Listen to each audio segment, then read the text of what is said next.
ahead, yeah. So who do you read for fun? Like, who inspires you?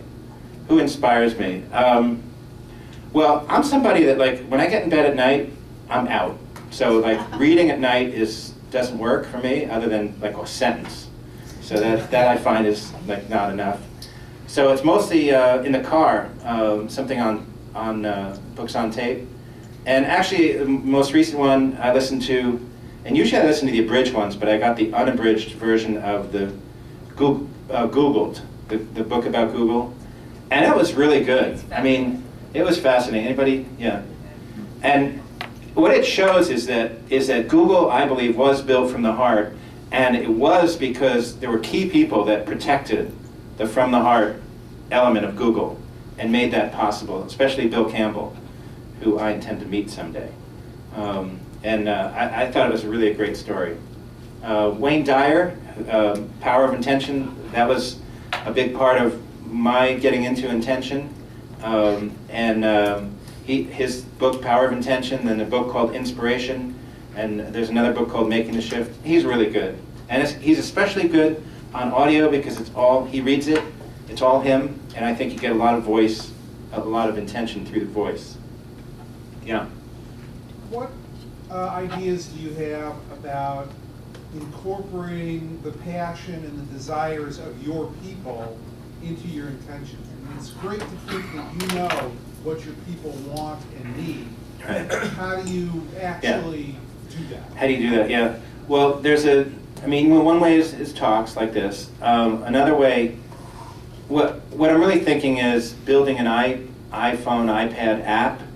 And what that'll do is give me a channel directly to the people who are reading and listening. So for example, when this is all happening, I hope that when I give a talk, I would really record it. I might be able to afford to bring people that would, get with multiple cameras and stuff and get it good and put it online. And then we get feedback from folks and maybe have a forum for them to talk and put that in, have their stories. I want to have, I interview entrepreneurs a lot. I'd like to have their stories in it.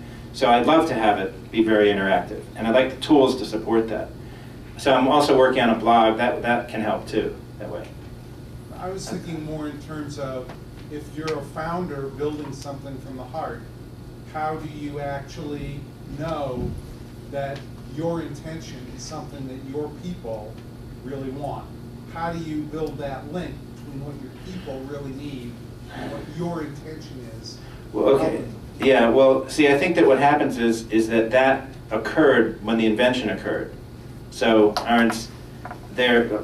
what I believe is that once you came up with the invention, it was because you saw what your people needed, and you made the invention.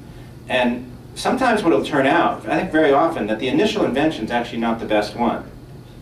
So what you need to do is understand the intention, understand who your people are. It may turn out that that group of people actually doesn't have the need as big as this other group of people. And so that's some of the pivoting that goes on with a startup. And sometimes what you'll look at is you'll say, this invention actually is not that good. And you stop. And you sort of say, I've got lots of ideas.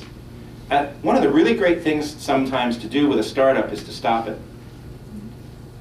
Because you got to think opportunity costs. You got to think about what's that other idea. And sometimes people just fall in love with the idea and just put more and more energy behind the idea, when it wasn't really that great an idea. And they weren't really even that passionate about it. They didn't really love those people that much. So you got to say, how much do I love these people? If the answer is, I think these folks, it's not like, well, how much do I love them, right? It's like, you're all in, right? And you know it. So you got to go for it. There's some times where you're like, I'm not really all in.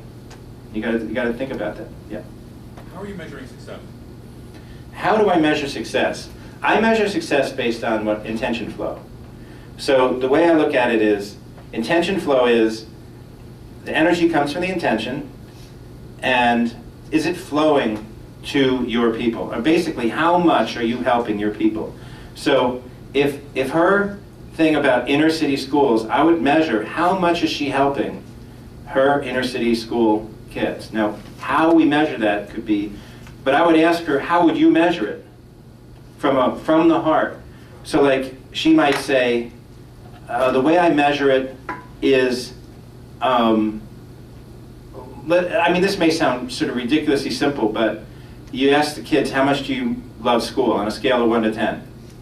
And they'll give you a number, and she measures it by, you know, how many kids are 7 and above, when she's starting with kids that say 2 and 1. Right? It may be something simple, but you're measuring intention flow, and the thing is that if intention is flowing, I believe it attracts other people to come help. And they innately see that they can add, basically co-flows happen naturally. All right, and the initial intention flow attracts other people, and it creates a co-flow. Yeah. I can just follow that up, because you mentioned going to the VC community before in that area of the business side, the money flow of the business side. Right. And a lot of, when my experience has been, these problems arise when the heart meets the wallet. Right. Somebody says, we have to sell, and suddenly you end up with seamless integration. You end up with what? Seamless integration, right? Somebody has to sell something, or put these features in. Right. So then, how can you kind of measure it in a business sense to satisfy the money side while you're satisfying the heart side? Well, I think that might be tools they don't have yet. I mean, part of the issue is that you have a very heavily entrenched, you know, money logic side of things, and there's reasons for it. You know, it's not like it doesn't make any sense. It does, but I think the issue is that you have to have a strong signal from the heart side to convince people that where they say in your gut that they know you're right, and so that then they say, well, maybe we should relook at these spreadsheets. Maybe we're measuring the wrong thing. You know, maybe we're, you know, you got to get those people on your side.